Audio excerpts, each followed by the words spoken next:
이재명 대선 후보와 이낙연 전 대표가 전격적인 만남을 가졌습니다. 같은 DNA를 가지고 있는 하나의 팀원들이라고 생각합니다. 민주당의 정신과 가치를 지키고 이어가야 한다는 대의를 호소드립니다. 이재명 후보 직속 선대위 제2위원회를 구성해서 그 공약을 직접 챙기시겠다는.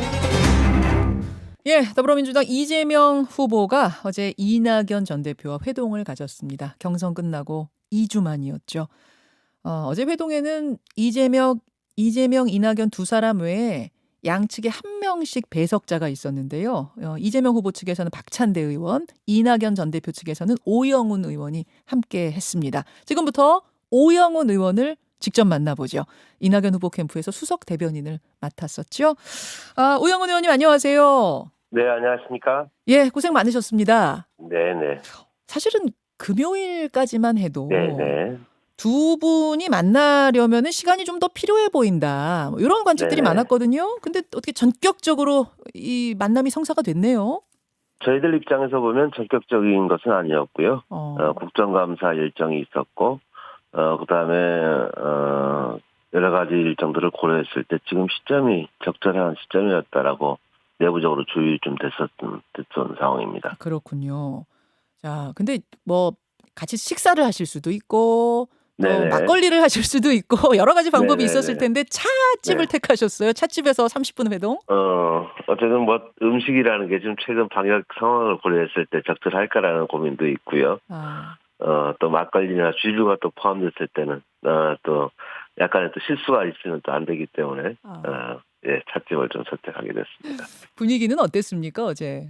뭐 오랜만에 만나기는 했지만 이제 또 경선 과정이 끝나고 끝난 상황이었기 때문에 좀 허심탄회한 분위기가 연출됐던 것 같습니다. 조금 이게 이제 2주 만에 처음 만나신 거잖아요. 네네. 조금 뭐 서먹서먹하거나 그런 건 없었어요? 뭐 약간 있었죠. 제가 뭐 다른 기자분들한테 여쭤봤는데 예전에는 어땠었냐 했더니 예전에는 10분 15분 만나고 헤어졌었다 이런 얘기를 하더라고요. 2배 가량 더 만나신 거니까 30분 이상 회동하시고 두 분이 또 손을 잡고 같이 나가셨으니까요. 충분히 분위기 좋았다 이렇게 생각합니다. 30분이 결코 짧은 시간은 아니군요. 예전 경선 그렇죠. 후의 이 만남들과 비교해 보면. 네. 다만 조금 서먹서먹했던 건 사실이다. 아무래도 그 분위기가 나와 있긴 하죠. 네. 알겠습니다. 이낙연 전 대표가 선대위에 참여를 할 것이냐, 한다면 어떤 직책을 맡을 것이냐, 이게 가장 큰 관심사였는데 네네. 공동 선대위원장이 아니고 상임 고문직을 맡기로 결정을 하셨어요. 네네네. 이건 어떤 과정이었을까요? 그래서 어쨌든 선대위 참여 부분에 대해서 이재명 후보 측으로부터 요청이 있었던 게 사실이고요. 그리고 또 이낙연 캠프 측에서도 어떤 방식으로든 참여를 해야 된다는 고민이 있었고요. 그런데 지금 2위 후보가 낙선한 2위 후보가 선대위원장을 맡아서 진도주의하는 게 과연 맞느냐 하는 그런 또 문제제기가 좀 있었고요. 또 이낙연 전 대표께서 그런 부분에 대한 고민이 있었습니다. 그래서 당 중심, 후보 중심의 선대위 이렇게 구성이 되어야 더 효율적으로 운영될 수 있다는 판단을 하셨고 상임 고문직이 더 적절하다는 판단을 하시게 된 것 같습니다. 낙선한 이 전 후보가 선대위원장 맡는 게 적절하냐에 대한 고민이 있다고 하셨는데 예전에는 경선에서 이제 패한 쪽 분들이 다 뭐 선대위원장 맡고 그러지 않으셨나요? 그게 어색한 그림은 아닌 것 같은데. 당의 선대위가 이제 구성이 되면서 당에서 판단하고 공동선대위원장 또는 상임 고문을 간 두 가지 경우들이 다 있었기 때문에 두 가지를 다 고려한 상황이었다 이렇게 생각합니다. 그럼 이재명 또 두 분께서 이제 만나서 협의해서 결정한 직책이기 때문에 적절하다 이렇게 생각합니다. 이재명 후보 측에서 선대위원장을 좀 맡아 주십시오. 이게 구체적인 제안이 온 건 아니군요. 네네네.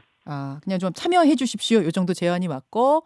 참여의 방식을 두고 이제 두 분께서 협의를 하셔서 결정한 사항이기 때문에 알겠습니다. 충분히 의미 있다 이렇게 생각합니다. 이낙연 전 대표님 마음은 이제 그렇게 결정이 됐고 이낙연 후보 캠프에 참여했던 다른 인사들은 어떻게 합류를 하시는 건가요? 어떻게 되는 건가요? 네, 어제 그 부분과 관련돼서도 논의가 있었습니다. 우리가 그래서 그 부분과 관련해서는 실무 단위에서 협의를 좀 더 진행시켜서 구체적인 역할 문제에 대해서 논의를 했으면 좋겠다라는 얘기가 나왔고요. 아, 어제는 뭐 예를 들어서 총괄본부장이라든가 뭐 비서실장이라든가 이런 직책과 관련된 얘기도 잠깐 나왔습니다만은 예. 그 부분과 관련해서는 실무 협의에 맡기는 게 좋겠다라고 판단을 했습니다. 전체 캠프가 다 참여합니까? 아마 이제 중앙당 차원에서 선대위가 구성되면서 그리고 또 이재명 후보 측의 협의 과정들을 통하면서 어쨌든 우리 민주당 소속 의원님들은 다 참여를 해야 되는 것이죠. 아, 다 참여하는 것으로. 서른 의원님도요?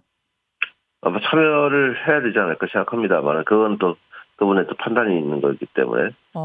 아니 서른 의원 같은 경우는 이제 5선이시기 때문에 네네네. 하신다고 하면은 뭐 공동선대위원장 이 정도를 가실 수 있겠네요. 상임선대위원장은 이제 송영길 대표가 맡으실 거고. 네, 그건 또 이제 서른 의원님께서 또 판단하셔야 되는 문제이기 때문에 기본적인 원칙으로는 저는 민주당 선대위에 민주당 의원들은 다 참여해야 한다 이렇게 생각하고 있습니다. 그렇게 지금 보고 뜻을 네. 모으고 계시는군요. 네, 전체가 다 네. 의원들 전체가 다 참여하는 것으로. 그러면 네. 상당히 뭐 한 뭐 반반 이것도 아니고 상당히 규모가 크게 합류를 하는 거네요. 어쨌든 우리 민주당은 그렇게 해왔고요. 그래야만 또 대선 승리를 이뤄낼 수 있다 생각합니다. 아니 난 안 할란다 이런 분은 없으세요? 아직은 없는 것 같습니다. 없는 걸로 알고 계신다. 네. 알겠습니다. 어제 이제 이낙연 전 대표도 그러시더라고요. 당원과 지지자께서도 민주당의 정신과 가치를 지키고 이어가야 한다는 대의를 버리지 말아 주십시오. 근데 지지자분들의 상처는 아직 있는 것 같습니다. 어제 그 네. 현장에도 한 100여 분 네네. 가까이 오셔서 또 뭐 항의도 하고 막 그런 모습을 보였어요. 네네네, 맞습니다. 지지자분들의 마음이야 뭐 충분히 이제 이해가 가는 부분이고요. 또 우리가 그런 지지자들의 마음을 당장 꺾는 모양새 또 이런 의도가 있어서는 안 된다라는 말씀을 또 하셨어요. 그래서 충분히 좀 시간을 갖고 기다려 주시고 함께 할 수 있도록 상처가 또 아물 수 있도록 최선을 같이 다해달라 이런 또 당부를 이낙연 전 대표께서 또 하셨기 때문에 예. 그런 부분을 위한 노력이 더 계속되리라 이렇게 생각하고 있습니다. 그런 노력이 계속될 것이다. 하지만 뭐 네. 억지로 뭔가를 이렇게 하지는 않겠다 그런 말씀으로 들리네요. 같이 노력해야죠. 네. 아니 과연 지지자들까지 총결합하는 화학적 원팀이 가능할 것이냐, 뭐 이게 뭐 어렵지 않겠냐 이런 전망도 나오고 시간이 좀 걸리지 않겠느냐는 얘기도 나오고 어떻게 보세요? 네. 어제 이재명 후보께서는 그런 표현을 하시더라고요. 지난번 대통령 선거 경선에서 패배한 이후 그 패배의 후유증이 도지사 선거 때까지 영향을 미쳤다. 도지사 때까지. 네, 그만큼 오랜 시간의 과정을 통해서 극복했다는 말씀이나 마찬가지라고 보고요. 그렇게까지는 아니지만 다소 시간이 걸리더라도 대통령 선거 전까지 이렇게 아물 수 있도록 해서 대선 승리를 위한 힘을 모아나가야 된다. 이런 공감대가 형성된 것으로 이해하면 될 것 같습니다. 알겠습니다. 어제 분위기는 어땠는지 어떤 이야기들이 지금 실무선에서 오가고 있는지 오늘 함께 들어봤습니다. 오영훈 의원님 고맙습니다. 네, 감사합니다. 예, 이낙연 캠프에서 수석 대변인을 맡았던 분 어제 그 이재명, 이낙연 두 사람 만남의 배석자입니다. 오영훈 의원 만났습니다.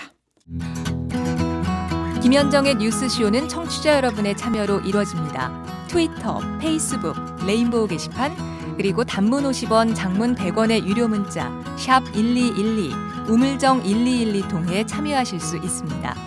김현정의 뉴스쇼 여러분과 함께 만듭니다.